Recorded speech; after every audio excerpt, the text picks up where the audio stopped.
안녕하세요. 고요사 북클럽입니다. 이번에 준비한 작품은 도화 출판사에서 펴낸 김현정 소설집 오후의 뒤뜰에 수록되어 있는 그리하여 숨입니다. 오후의 뒤뜰에 수록된 여러 작품은 지극히 평범한 일상을 배경과 소재로 합니다. 그러나 한갓진 일상의 이야기를 따라가다 보면 어느 순간 평소와는 전혀 다른 낯선 감정의 상태로 전환되고 작지만 강렬한 이야기에 회오리 바람이 몰아칩니다. 그리하여 숨 이 소설은 일요일 외출 준비 중인 주인공이 맞이하게 되는 우발적 상황을 폐소 공포증과 결합하여 극적 긴장감을 확 높입니다. 누구나 맞이할 수 있는 상황입니다. 욕실에 갇혀 구출해 달라고 아무리 소리쳐도 소용이 없는 상태, 소름 돋아가며 숨가쁘게 읽었답니다. 그럼 이야기 속으로 들어가 보겠습니다. 구독과 좋아요 부탁드립니다. 편안한 시간 되세요. 그리하여 숨. 김연정. 7시 반에 일어났다. 평소와 같은 시간이다. 북경은 이 아침에도 황사와 고농도 미세먼지에 꼼짝없이 갇혀 있을 것이다. 남편은 지금 북경에 있다. 어젯밤 늦게 남편이 보낸 사진 속 도시는 짙은 황토색이다. 애초에 황토로 빚은 도시 같다.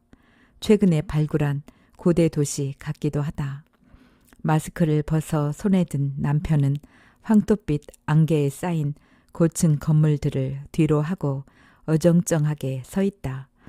늘 너무 빳빳해서 탈인 남편이 이렇게 구부정하게 서 있는 것은 황사 때문이리라. 마스크는 왜 벗었을까? 하루 사이에 부쩍 늙어버린 얼굴을 보여주려고 그랬을까?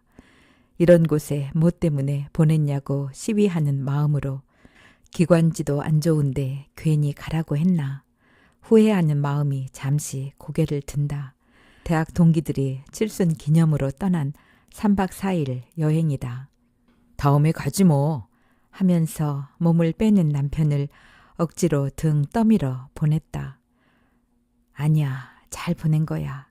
우리에게 다음이 어딨어. 이제는 뭐든 딱 지금이어야 해.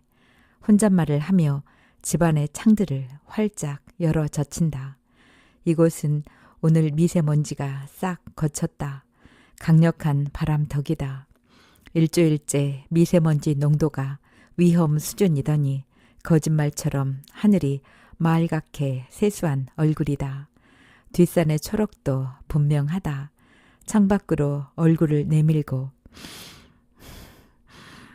초록의 향기를 들이마신다. 언제부터인가 눈으로 가슴으로 초록을 탐하게 되었다. 곧 실명할 위기에 있는 오른쪽 눈을 위해서, 그리고 항상 공황 발작에 예기 불안을 안고 사는 가슴을 위해서다.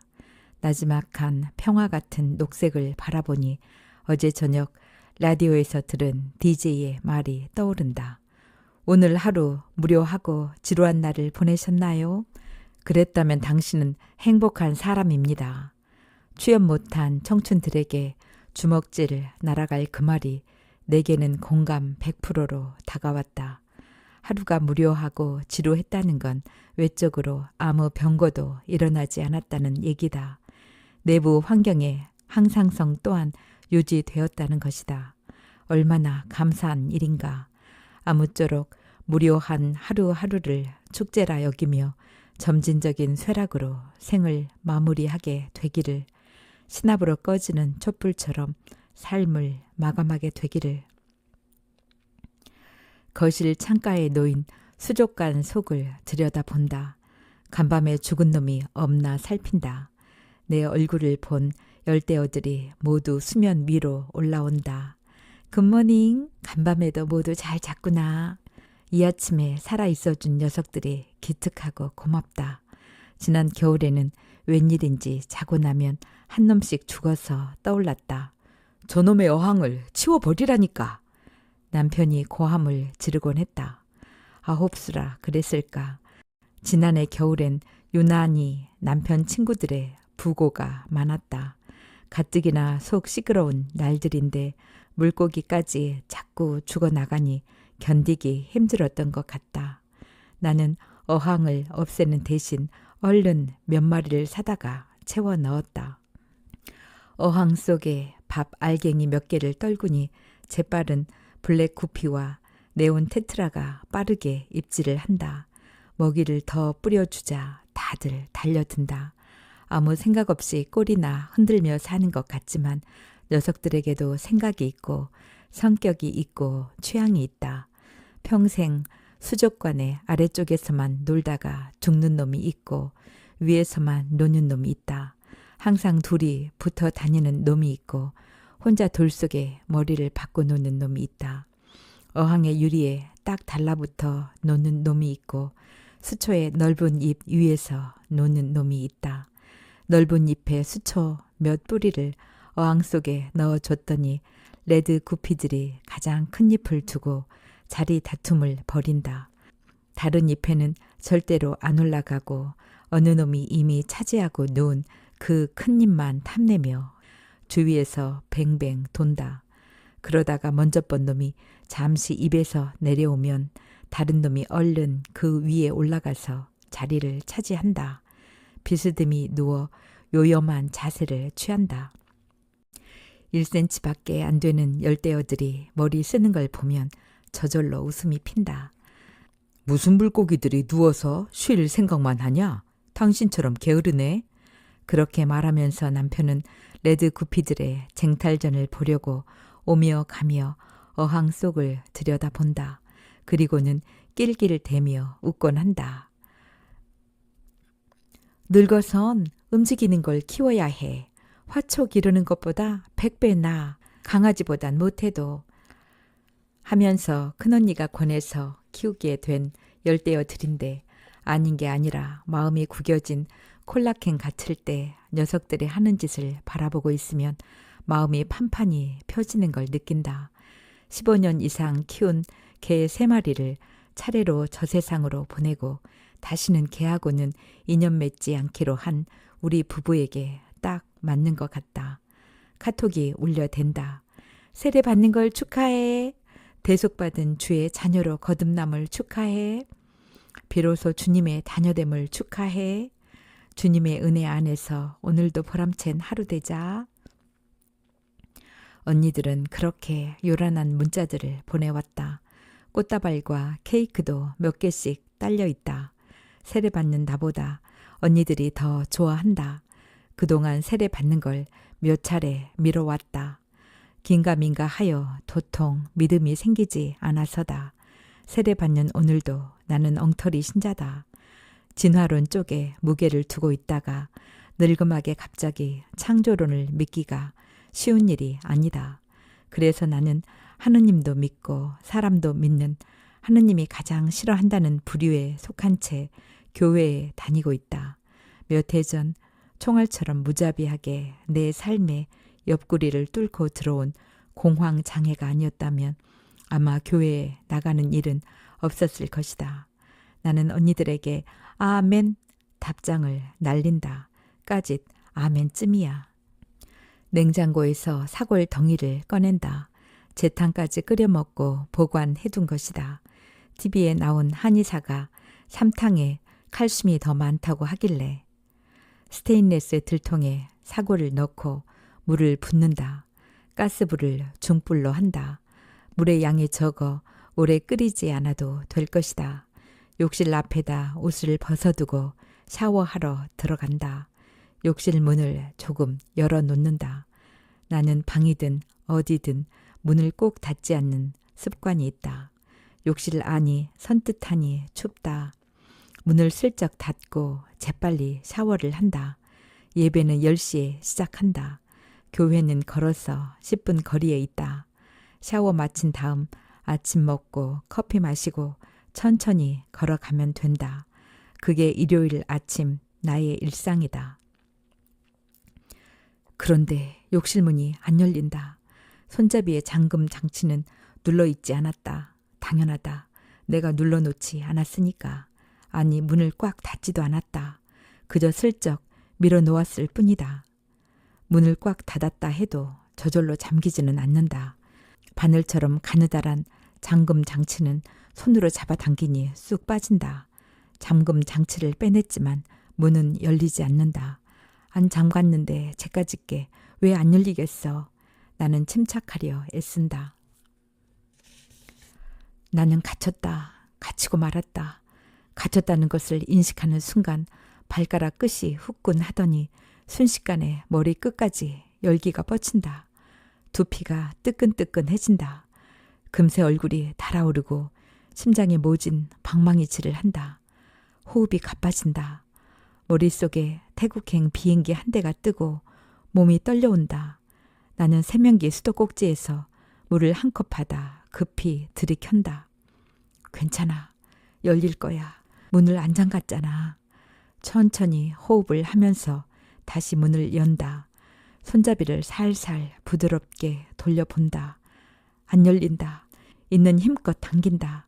좌로 우로 비틀어 본다. 문은 열리지 않는다. 욕실 안을 둘러본다.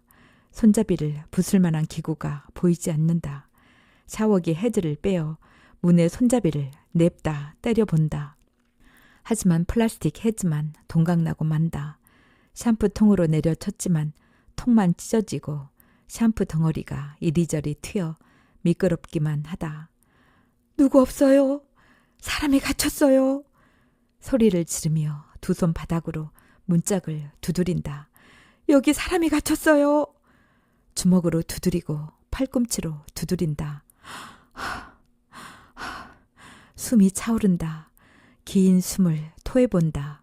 마음이 진정되지 않는다. 아무리 문을 두드려도 바깥에서는 기척이 없다. 주먹에 피가 맺힌다. 안 되겠다. 문을 부숴야겠다. 문짝을 사정없이 잡아당긴다. 있는 힘껏 발로 찬다. 목욕 의자로 문을 때린다. 문은 꼼짝도 하지 않는다.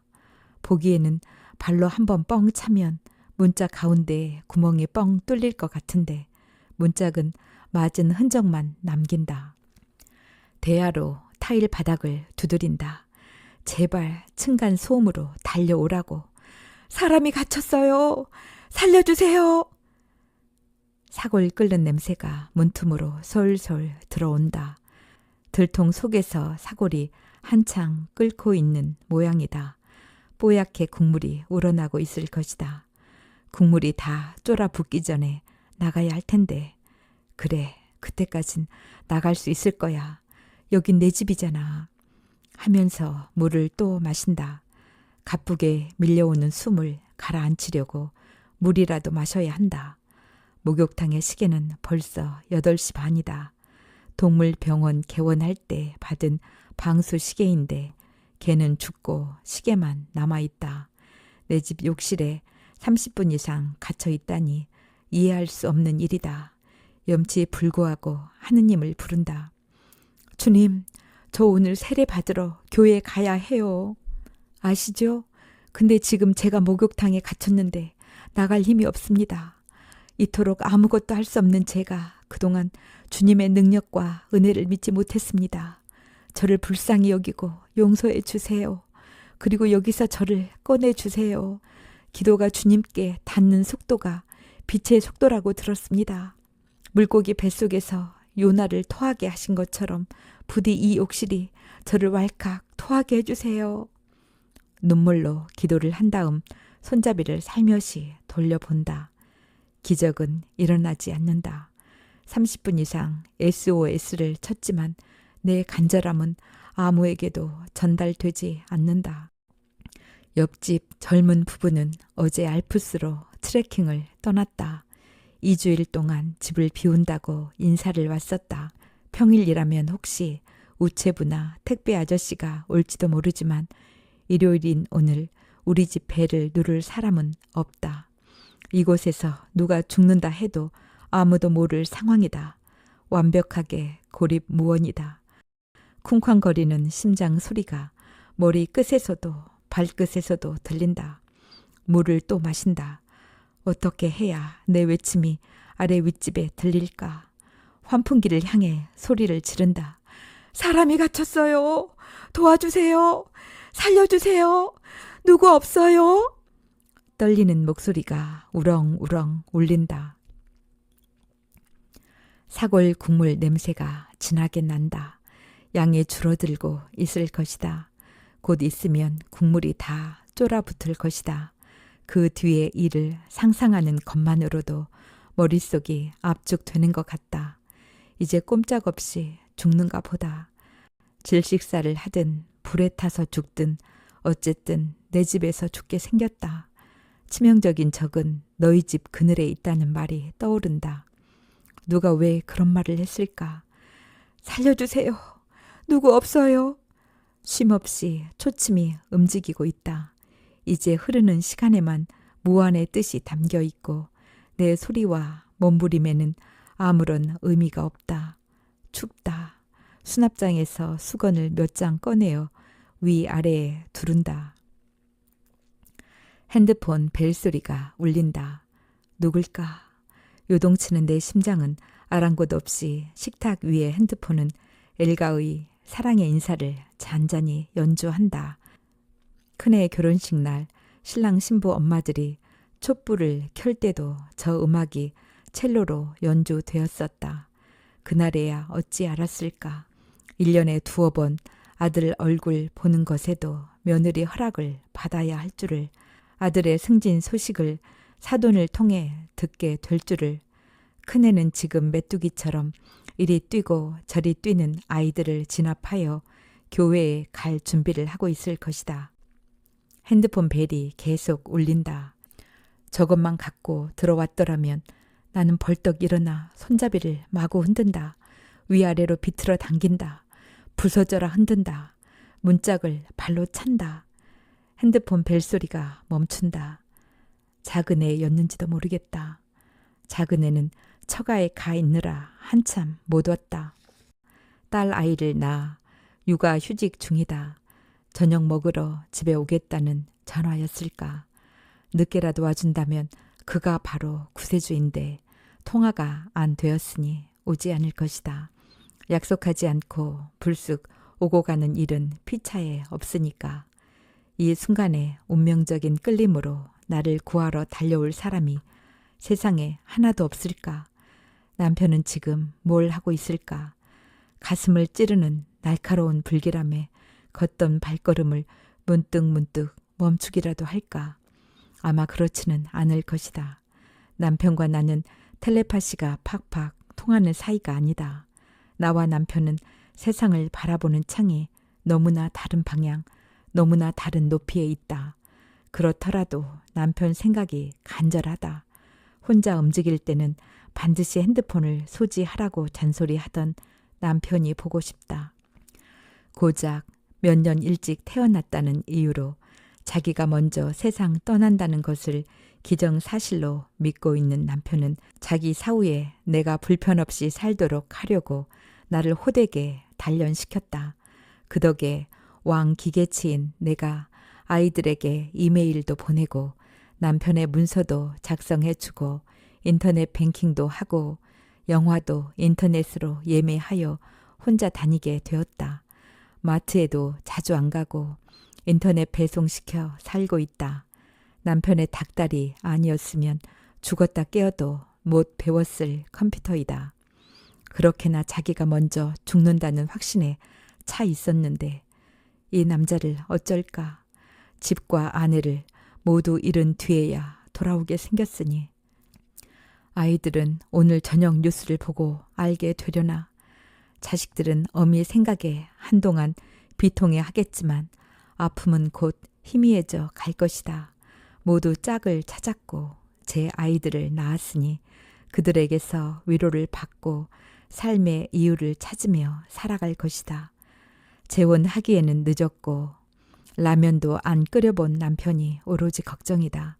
나만 닥달했지 자신은 마누라 죽은 뒤에 혼자 살아갈 대비를 눈꽃만큼도 하지 않았으니 말이다.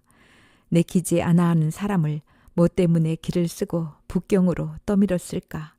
아니, 만약 누군가 오늘 나의 죽음을 예비해 놓았다면 어찌 되는가.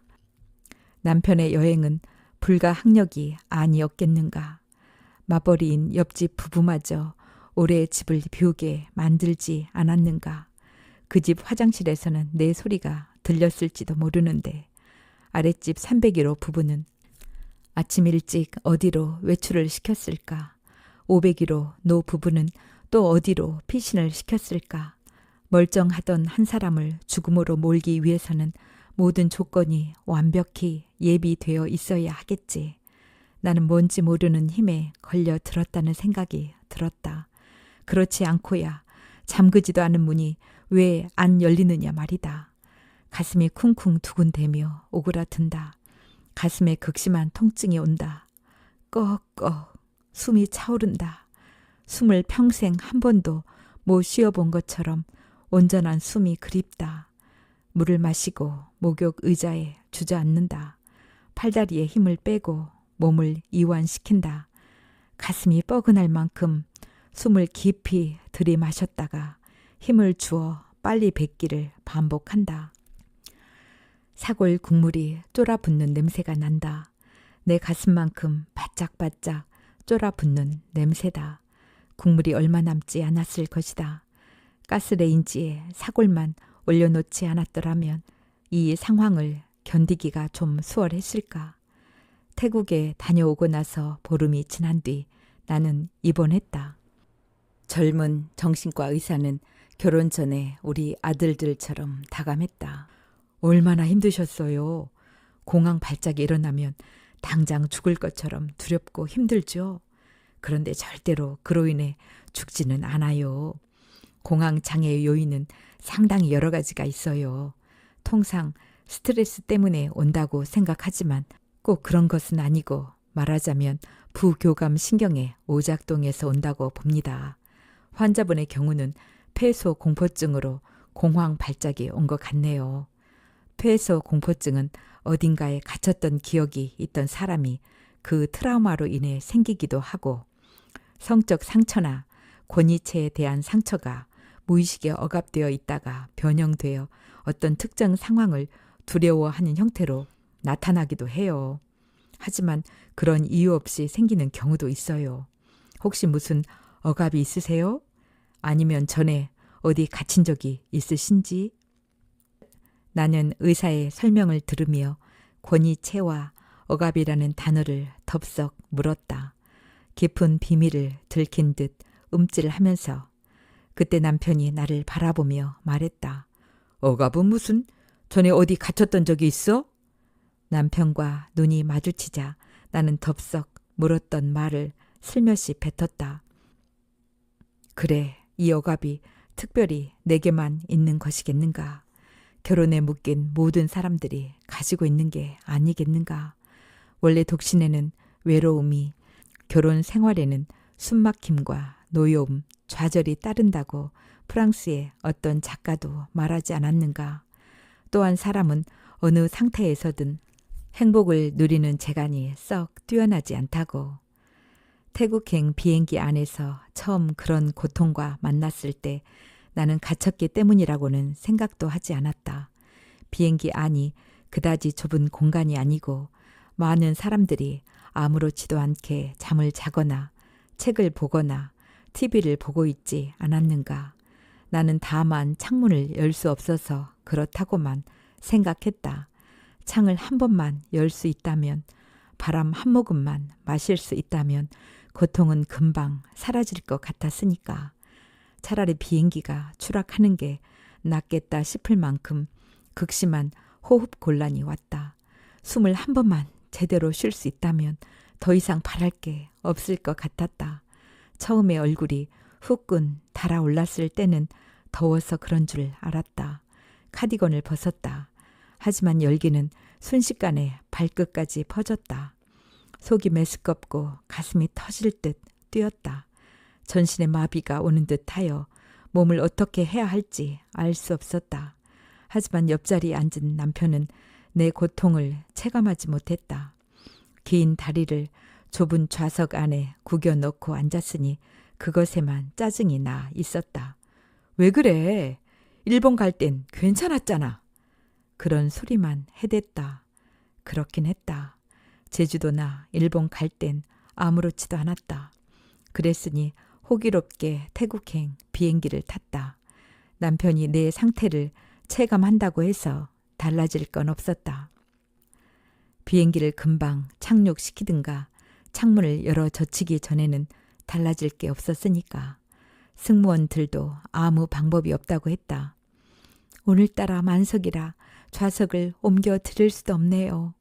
함부로 약을 드릴 수도 없고. 과연 좌석은 꽉꽉 찼다. 크리스마스를 따뜻한 나라에서 보내고 싶은 사람들이 비행기 안을 가득 메우고 있었다. 승무원이 종이 봉투 하나를 내밀었다. 여기다 숨을 불어넣어 보세요. 다닥다닥 붙어앉은 사람들 틈새에 끼어 앉았건만 나는 먼 바다에 이름 없는 섬에 홀로 떨어진 것처럼 막막하고 무서웠다. 이렇게 많은 사람들과 나란히 앉아 남편 옆에 나란히 앉아 죽을 수도 있겠구나 생각하며 종이 봉투에 숨을 불어 넣었지만 입이 바짝바짝 말라 더 고통스러웠다. 귀국행 비행기에서의 고통은 몇 배 더 컸다. 그건 온몸으로 예측한 고통이었으니. 9시다. 바깥은 봄날인데 겨우내 촛불과 태극기로 흔들리던 나라에도 봄은 왔는데 가로에 탐스럽게 핀 이팝 나무꽃이 풍년을 예고하는데 얼마 후면 우리 교회에서 세례식이 거행될 텐데 젓갓 문 하나를 못 열어서 내 집에서 죽게 생겼다. 나는 또 벌떡 일어나 손잡이를 잡아당긴다. 아래 위로 미친 듯 흔든다. 아래층 어느 집에서 쫓아오길 바라며 대야가 깨질 때까지 바닥에 팽개친다. 주먹으로 문을 두드리고 발로 찬다. 머리가 후끈거리고 온몸에 땀이 쏟아진다. 팔다리가 뒤틀리는 것 같다. 물을 마시고 목욕 의자에 주저앉는다. 저 사골 국물이 다 쫄아붙고 들통이 다 타도록 나를 구하러 올 사람은 없어 보인다. 이렇듯 한 방에 훅 가는 게 사람 목숨인걸. 신압으로 꺼지는 촛불처럼 어쩌구 하면서 까불었다. 복식 호흡을 계속한다. 공황 발작이 시작되면 몸을 이완시키고 복식 호흡을 하라고 의사가 알려주었다. 다시 힘을 모아 손잡이를 돌려본다. 문은 꿈쩍도 않는다. 문을 두드린다. 제발 살려주세요.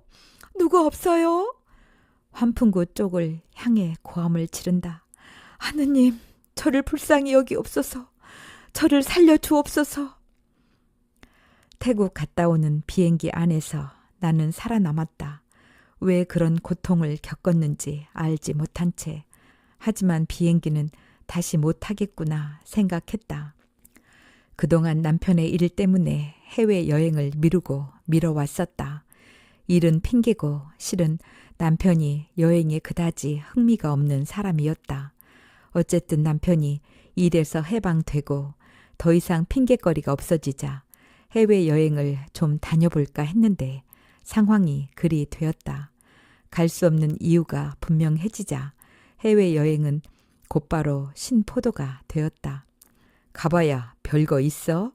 패키지로 쫓아다니려면 피곤하기만 하지 뭐. 대한민국이 얼마나 좋은데 해외 갔다 온다고 인생이 엄청 업그레이드 되는 것도 아니잖아. 그러나 내 생각과는 달리 전 국민이 집단 전염병에라도 걸린 듯 둘만 모여도 해외여행, 셋이 모여도 해외여행, 어떤 모임을 가도 해외여행 얘기다. 동네 마실 가듯 해외로 나간다. TV에도 신문에도 온통 여행 프로, 여행 기사다. 경기는 바닥이라고 하는데 누구 얘기인지 모를 지경이다. 욜로가 유행하면서 더욱 그런 것 같다. 요즘은 욜로 쫓다가 골로 가는 골로족이 생겨난다고도 한다. 내가 택한 욜로는 집 뒤에 숲을 산책하는 일이다. 숲을 산책하고 왔더니 내 키가 나무보다 훨씬 커져 있었다라는 헨리 데이비드 소로의 월든을 가슴에 품고 들통 속은 지금 어떤 상황일까? 국물은 거의 쫄았을 것이다. 이제 사골이 바지직 타들어갈 것이다. 나는 끝내 내 집의 화장실에 갇혀 타 죽고 마는 걸까? 집 귀신으로 있으면 안전할 줄 알았건만 손바닥과 주먹은 붓고 피가 맺혀 더 이상 두드릴 수가 없다. 머리통으로 문을 쾅쾅 때린다. 사람이 갇혔어요. 구해주세요. 많은 사람들이 옆으로 아래 위로 겹겹이 쌓여 살고 있건만 나를 구해줄 한 사람이 없다. 나는 욕조에 걸터 앉는다. 태국 다녀오고 나서 열흘 뒤에 혼자 영화를 보러 갔다. 1000만 관객이 찾은 영화라고 했다. 불이 꺼지고 영화가 시작되었다. 내 좌석은 맨 뒤편이었고 내 눈 아래에는 엄청나게 많은 시커먼 뒤통수들이 들어차 있었고 비상구의 초록빛 불빛은 너무도 멀리에 있었다. 어둠 속 멀리에 있는 비상구를 보자 멀쩡하던 얼굴이 갑자기 화확 달아오르기 시작했다. 전조 증상이었다. 비행기 안에서도 그랬었다. 열기는 금세 발끝까지 뻗쳤다. 나는 가방을 움켜쥐었다. 곧이어 가슴이 뛰고 호흡이 가빠졌다. 나는 숨을 쉬어야 했다. 더듬더듬 숨을 찾아서 주인공 배우의 얼굴도 보지 못하고 영화관을 뛰쳐나왔다. 이제 영화도 못 보게 되었다. 비행기만 안 타면 사는데 지장이 없을 줄 알았는데 하지만 그때도 나는 왜 그런 상황을 겪게 되었는지 원인을 알지 못했다. 어쨌거나 영영 비행기를 못 타겠구나 생각했을 때보다 더 절망적이 되었다. 비행기는 일생에 몇 번이지만 영화관은 한 달에도 몇 번이었으니 나는 자주 혼자서 영화를 보러 다녔다. 영화를 보고 큐레이터의 해설을 듣고 영화관 아래층에서 국수를 먹고 그 옆에 있는 서점에 들러 책 구경을 하는 것이 내 소소한 사치요 기쁨이었다. 집 밖에서 소박하게 숨통을 틀 수 있는 일상의 환풍구 같은 것이었다. 영화관에 다녀온 사흘 뒤에 또다시 호흡 곤란이 찾아왔다. 이번에야말로 가장 강력한 태풍 같은 증세였다. 몸을 갈기갈기 찢어서라도 내 몸에서 탈출하여 숨을 쉬고 싶었다. 서울 가는 좌석버스 안에서였다. 버스는 이미 고속도로에 진입해 있었다. 20분을 무정차로 달려야 다음 정류장에 닿는다. 나는 20분 뒤에 살아있을 것 같지 않았다. 나는 벌떡 일어나 새된 소리를 질렀다. 기사님, 나 죽을 것 같아요. 나를 내려주고 119 좀 불러주세요. 그렇게 나는 입원하게 되었다. 문병원 친구들에게 투덜거렸다. 무슨 이런 개떡 같은 인생이 다 있니? 뭐 때문에 내가 바깥에 나가는 꼴을 못 보는 거냐고. 비행기도 안 되고 영화관도 안 되고 버스도 안 되고 대체 누가 무슨 이유로 그러는 걸까? 집 귀신으로 있으면 안전할까? 의사와 남편은 내게 갇혔던 기억을 물었다. 특히 남편은 억압의 혐의를 뒤집어 쓸까봐 그랬는지 갇혔던 기억에 대해 집요하게 물었다. 갇혔던 기억? 있기는 했다. 아주 오래전 일이라 최근에 그 일을 떠올려 본 적은 없었다. 하지만 그로 인해 문을 잠그지 않는 습관이 생겼으니 어쩌면 그 기억은 기억이 아니라 진행 중인 현실이었던 걸까. 그 새벽 나는 같은 학교 가정과 교사인 고 선생과 국어 교사인 박 선생 그리고 그녀의 남편과 함께 김천역에 내렸다. 서울역에서 일요일 밤 11시 30분에 떠난 경부선 열차는 월요일 새벽 3시 30분에 김천역에 닿았다. 김천에서 상주 가는 첫 버스는 5시 20분이었다. 우리는 그 버스를 타고 30분을 가면 되었다. 일행들은 역 앞에 여인숙에서 눈을 잠시 붙이고 6시 40분 버스를 타고 들어가자고 했다. 교사 중 서울 사람은 나 혼자였으므로 새벽에 김천역에 떨어지면 혼자 대합실에서 기다리다가 4시 반에 상주 쪽으로 가는 사람들과 택시 합승을 했다. 통금 해제가 된 뒤에야 택시들이 움직였다. 난로도 없는 겨울 대합실에서 1시간을 나무 의자에 쪼그리고 앉아 기다릴 때면 몸이 뻣뻣이 얼었다. 그때마다 나는 결심했다. 다음에는 꼭 일요일 낮에 내려와야지. 하지만 그 다음 달에도 내 몸은 옹송그린 채 밤 기차에 실려 있었다. 밤새 잠 안 자고 지분되는 남자들 옆에 토요일 저녁 서울집에 도착했다가 겨우 잠만 자고 일요일 낮에 내려간다는 게 쉽지 않았다. 마음도 발도 집에 딱 달라붙어 안 떨어졌다. 한 달에 한 번 가는 집이었다. 엄마가 싸준 반찬 보따리를 들고 남동생이 매번 서울역까지 따라 나와 배웅을 해주었다. 다음엔 꼭 낮에 내려가. 알았어. 동생과 나는 그렇게 말하고 헤어졌지만 그것은 언제나 빈말이 되었다. 그날은 다행히 서울에 볼일 보러 온 동료 교사들이 있었다. 나와 고 선생이 한 방에 자고 박 선생 부부가 옆방에 들었다. 방이라고 해봐야 3면에 하얀 칠이 된 벽에 창문도 없고 2 사람이 겨우 잘 수 있는 공간이었다. 창고 같은 그런 방들을 일렬로 쭉 붙여놓은 여인숙이었다. 자려고 누웠는데 배가 사르르 아팠다. 기차에서 마신 찬 맥주 때문인 것 같았다. 잠시 참았지만 더욱 아파왔다. 화장실에 가야 할 것 같았다. 창도 없이 사방이 막혔으니 암흑이었다. 더듬더듬 스위치를 찾았다. 불을 켰다. 다행히 고 선생은 잠을 깨지 않았다.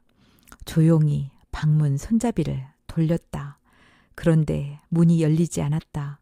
손잡이 가운데에 있는 배꼽 같은 잠금 장치를 꾹 누르고 잤는데 아무리 손잡이를 돌려도 그게 튀어나오지 않았다. 고 선생을 깨웠다. 와 얘! 고 선생이 눈을 반쯤 뜨며 물었다. 배가 아픈데 방문이 안 열린다고 하니 잘 열어 보이소 하고는 고 선생은 돌아 누웠다. 안에서 아무리 손잡이를 돌려도 문이 열리지 않았다. 배는 점점 더 아팠다. 나는 옆방 벽을 두드렸다. 벽이랄 것도 없었다. 쾅쾅 울리는 합판이었다. 박 선생, 우리 방문이 안 열려. 나 배 아픈데. 미안하지만 밖에서 한번 열어봐 줘. 박 선생이 알았다고 하며 우리 방문을 열려고 애를 썼지만 열리지 않았다. 박 선생, 주인 좀 깨워줄래? 박 선생이 주인을 깨우러 갔다. 그때부터였다. 내 속에서 불안이 붉은 꽃잎처럼 번지며 활짝활짝 피어나기 시작한 것은 주인이 와도 문이 열리지 않으리라는 불안한 예감이 나를 휩쌌다. 참 이상했다. 나로서는 평생 처음 당하는 일인데 마치 겪은 일처럼 뒷일이 그려졌다. 박 선생이 주인을 깨워왔다. 쩔그렁거리는 소리와 함께 온 주인의 목소리에는 짜증이 잔뜩 담겨 있었다. 아니 왜 문이 안 열린다고 사람을 깨우고 그래? 죄송해요. 밤중에 배가 아픈 게 무슨 죄인 양 나는 주눅이 들어 말했다. 주인이 열쇠를 구멍에 넣고 돌리는 소리가 들렸다. 몇 번이나 돌려보는데도 문이 열리지 않았다. 이거 고장인가? 문이 안 열리는데? 아무래도 열쇠쟁이가 와야겠어요. 열쇠쟁이요? 언제 올 수 있는데요? 지금 깨울 수야 없잖소. 4시 반밖에 안 됐는데 6시나 돼야 깨우지 않겠어요? 나 배 아프단 말이에요. 좀 참아봐요. 주인 남자는 슬리퍼를 끌고 가버렸다. 그동안 눈 좀 붙이라고 말하고는 박 선생도 방으로 들어갔다. 참아보라니, 눈 좀 붙이라니, 자기들은 설사할 것 같은 배를 끌어안고 눈을 붙일 수 있나. 고 선생은 바깥에서 그런 소란을 떠는데도 깨지 않았다. 바로 그때 열리지 않은 문 안에 갇혀 죽은 화가가 떠올랐다. 그러자 방 안에 있던 공기가 갑자기 싹 사라진 듯 호흡하기가 힘들었다. 입이 바싹 말랐다. 놀라서 그랬는지 아픈 배는 슬며시 가라앉았다. 옆에 고 선생이 있고 옆방에 박 선생 부부가 있는데도 나는 두려움에 사로잡혔다. 불을 켜놓은 채 방 안을 서성댔다. 숨이 가쁘고 온몸에 진땀이 배어 나왔다. 입을 크게 벌리고 숨을 쉬었다. 소설 속 그 화가 때문에 기시감이 느껴졌던가 보다. 고 선생을 깨웠다. 고 선생, 눈 좀 떠봐. 나 죽을 것 같아. 화장실 안즉 뭔가 써 얘? 방문이 고장나서 안 열려. 6시나 돼야 열쇠쟁이가 온대. 그라면 좁게만 누워 자지. 와그라 얘. 고 선생은 그렇게 말하고 눈을 감았다. 그녀의 말이 100번 옳았다. 배 아픈 것도 나았고 잠시 자고 있으면 열쇠집에서 올 것이다. 그걸 알면서도 나는 숨을 몰아 쉬며 공포에 떨었다. 고 선생은 도톰한 입술에 미소를 띠고 새벽잠에 빠져 있었다. 9시 반이 다 되어간다. 사골 타는 누린내가 문틈으로 삐질삐질 들어온다. 으슬으슬 춥다. 체온이 떨어지나 보다. 물을 한 컵 마시고 욕조에 따뜻한 물을 받기 시작한다. 집에만 있으면 안전할 줄 알았는데 결국 내 집에서 이렇듯 최후의 한 방울 맞는다. 내 집 그늘에서. 그래도 저놈의 사골만 아니라면 따뜻한 물속에 들어가 체온을 유지하고 수돗물을 마시며 그래도 숨을 쉬며 숨다운 숨을 그리워하며 어떻게든 연명할 수 있을지도 모른다. 남편이 돌아올 때까지 서로 내가 욕실 안에서 질식사 한다 해도 저놈의 사골만 아니라면 남편이 집을 잃는 일은 없을 것이다. 수족관의 열대어들은 어쩌고 있을까. 거실에 매콤한 냄새가 퍼졌을 텐데 구피와 네온 테트라들에게 못할 짓을 한다는 생각이 든다. 좁은 수족관에 여러 마리의 놈들을 가둬놓고 들여다보며 낄낄 대다가 이제 떼죽음 시키게 되었으니 말이다. 팔꿈치로 문을 두드려 본다. 사람이 갇혔어요. 좀 도와주세요. 내 소리만 웅웅 울려댄다. 이곳은 섬이다. 수많은 배가 지나가지만 누구의 눈에도 뜨이지 않는. 나는 스르르 주저앉는다. 이 시간에 불현듯 내 생각에 사무쳐 허위 단심 달려올 사람이 없을까. 혹시 엄마가 살아 계셨다면 벼락의 한 끝을 맞은 것처럼 허둥지둥 쫓아오셨으려나. 여보세요. 살려주세요. 누구 없어요? 사람이 갇혔어요. 목이 터져라 소리를 지른다. 문짝을 발로 차고 손으로 마구 잡아당겨 본다. 문은 꿈쩍도 하지 않는다. 아래 윗집이 다들 집을 비웠다면 내 소리는 누가 들을까. 나는 물이 반쯤 찬 욕조 속으로 들어간다. 몸을 뉘어 등을 기댄다. 상체는 거의 물 밖에 나와 있다. 가슴까지 잠기도록 깊이 누우면 금방 호흡이 가빠지므로 나는 언제나 몸의 절반만 물속에 담근다. 따뜻한 물속에 있으니 두근거림이 조금 가라앉는다. 하지만 변수가 없는 한 나는 죽을 것이다. 어차피 죽게 되어 있는 사람이라는 걸 알아서 그랬는지 공황 상태가 슬쩍 가라앉았다. 병도 제가 물러설 자리를 아는 모양이다. 스테인리스가 불에 달아오르는 냄새가 난다. 이젠 무슨 수가 없다. 나로서는 살 길을 찾을 수가 없다. 내버려 두는 방법밖에. 섬에 갇혀있는 나를 하나님의 밝은 눈으로 발견하기를 기다리는 수밖에. 눈을 감는다. 제 집 작업실에 갇혀서 죽은 화가가 떠오른다. 어떤 화가가 산골로 내려가 집을 지었다. 마당 한편에 커다란 작업실을 만들었다. 화가는 며칠씩 작업실에서 나오지 않았다. 작업실 안에는 아쉬운 대로 식사를 해결할 만한 취사 시설과 화장실이 있었다.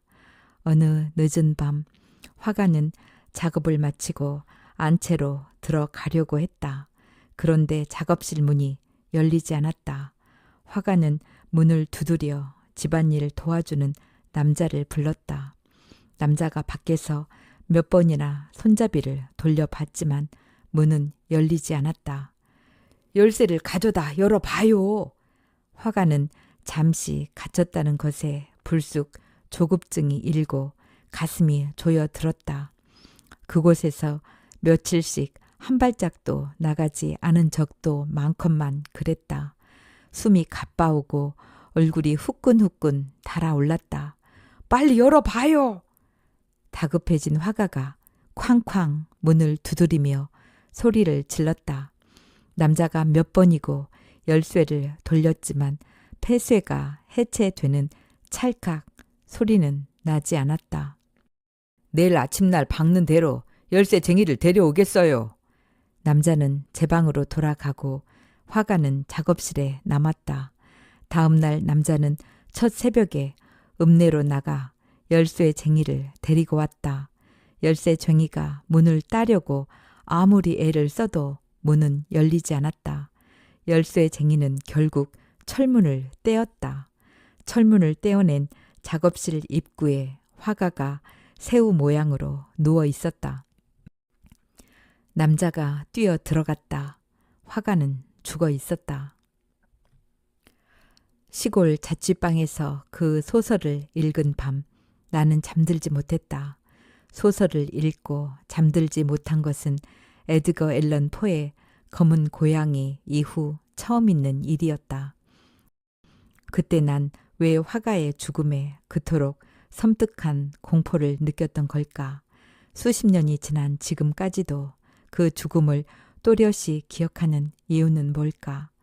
내 삶에 들이닥칠 불길함을 예감했기에 그랬을까? 아무튼 그 소설을 읽지 않았더라면 나도 고 선생처럼 편히 새벽 잠을 잤을 것이다. 아침에 올 열쇠쟁이를 굳게 믿고. 그날 새벽 6시 반이 되어 열쇠집에서 왔다.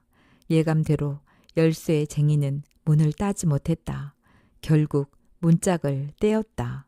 모든 열쇠가 빗장을 열 수 있는 것이 아니듯 모든 문이 열쇠에 의해서 열리지는 않는 모양이었다. 그뿐이었다. 그 일은 내게 깊은 상처를 남기지는 않았다. 숨을 쉬려고 입을 크게 벌리던 기억은 차차 잊혔고 문을 잠그지 않는 습관만을 남겼다. 그날의 기억이, 아니 짧은 한 편의 소설이 내 병의 씨앗이 되었다고 말할 수 있을지 어떨지 잘 모르겠다. 태국에 가기 전까지는 아무 일이 없었으니까. 어쩌면 태국행 비행기를 타기 수년 전부터 심상치 않은 증세가 보였던 걸 놓치고 있었는지도 알 수 없다. 혼자 자동차 운전석에 앉을 때마다 죽을 듯한 두려움에 휩싸였던 이유에 대해 깊이 생각했어야 했는지도. 운전할 때마다 얼굴이 토마토가 되고 가슴이 벌렁거리고 숨이 차오르던 이유를. 초보 때는 누구나 그렇다고 남편은 나를 홀로 차에 태워 거리로 내몰았다. 나는 거의 울다시피 하며 같은 거리를 뱅뱅 돌다가 돌아오곤 했다. 남편은 자기 죽은 뒤에 내가 아이들 신세 안 지고 자기에게 다니려면 운전을 해야 한다고 뒤늦게 운전을 배우게 했다. 내가 울고 불고 하며 사흘에 한 번은 자기에게 갈 줄 아는 모양이었다. 3년을 운전에 시달리다가 나는 차를 팔았다. 병원에 입원했을 때에야 나도 남편도 아이들도 내가 운전을 그토록 무서워했던 것이 폐소 공포 때문이 아니었나 돌아보았다. 나는 열 이틀 만에 퇴원했다. 공황 장애가 내 삶에 개입하게 된 뚜렷한 이유를 알지 못한 채였다. 그저 인간 사회는 인과 관계없는 어떤 상황에 놓이게 되는 일도 많은가 보다 하는 씁쓸함으로 병원 문을 나섰다. 아직 바깥 세상에 두려웠지만 의사의 말을 믿어보기로 했다. 약이 있잖아요. 외출 시에도 꼭 약을 갖고 다니세요. 약 하나를 지니고 있다는 것이 큰 힘이 될 겁니다. 약은 잠은 잘 재웠지만 엘리베이터에서나 터널, 회전문에서 한순간 새파랗게 질려버리는 공포심은 재우지 못했다. 발작처럼 치솟는 공포심은 2년 정도 지속되었다. 보호자 없이는 꼼짝도 할 수 없었다. 지금은 많이 회복되어 약도 끊었다. 게다가 내 병에 자신이 일조한 바가 있다고 느꼈는지 퇴원 이후 남편이 불쌍할 정도로 조심하고 있다. 물만 한 병 있으면 혼자 영화를 보러 다닐 수도 있게 되었다. 빽빽하게 들어찬 나무들이 숨통을 조여와 비명을 지르며 뛰어내려왔던 뒷산 숲속을 이제는 즐거이 걷게 되었다. 공황 발작에 대한 예기 불안이 온몸을 나무 토막처럼 뻣뻣하게 할 때가 있긴 해도 그런대로 평온을 찾았다.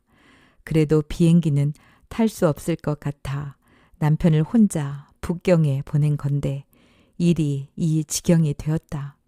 아무려나 인생이 이렇듯 가볍고 호련한데 온갖 짐을 다 진 듯 무겁게 보낸 시간이 참으로 무참하다. 드디어 들통 밑바닥이 빨갛게 달아 불이 붙나 보다. 뼈와 스테인리스 타는 누리고 고리고 쓴 냄새가 난다. 불붙은 뼈와 들통이 절규하는 냄새도 난다. 창문을 모두 열어 놓았으니 이 복잡한 냄새가 이웃들의 창 안으로 모렴치하게 퍼져 들어가리라. 사골이 더욱 더 고약한 냄새를 내며 타기를 바란다. 조금 전까지만 해도 저놈의 사골만 아니라면 했는데 이젠 시커멓게 타들어가는 사골 냄새에 목숨을 기대어 본다. 간절히 기도한다. 이 냄새가 어느 집 창문을 훌쩍 넘어 뛰어난 이해력의 후각을 지닌 누군가의 콧 속으로 쏙 들어가기를. 누군가 간밤에 읽은 소설을 떠올리며 이 화급하고 위태로운 냄새에 몸을 화들짝 움직여 주기를. 욕조의 물이 식었다. 물을 한 컵 마시고 뜨거운 물을 받는다. 욕실 안이 더운 김으로 가득 찬다. 물속에 몸을 누인다. 가쁘게 토해내는 내 숨소리뿐 욕실은 너무도 정교하다.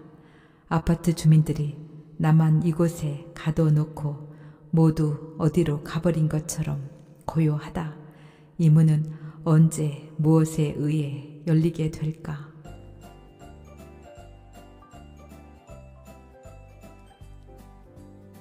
이야기는 여기까지입니다. 저도 폐소 공포증과 공황 장애를 겪은 적이 있었습니다. 엘리베이터에 우연히 갇힌 적도 있었고 시끄러운 공중 화장실에서 갇힌 적도 있었습니다. 그래서 어딜 가든 핸드폰을 잘 놓질 않는 경향이 있습니다. 혹은 혼자 사시는 분들도 겪을 수 있는 일이라서 친정엄마를 떠올리며 읽기도 했습니다. 주인공이 무사히 구조되었기를 바라며 숨을 쉰다는 것에 대해 오늘도 감사함을 느낍니다.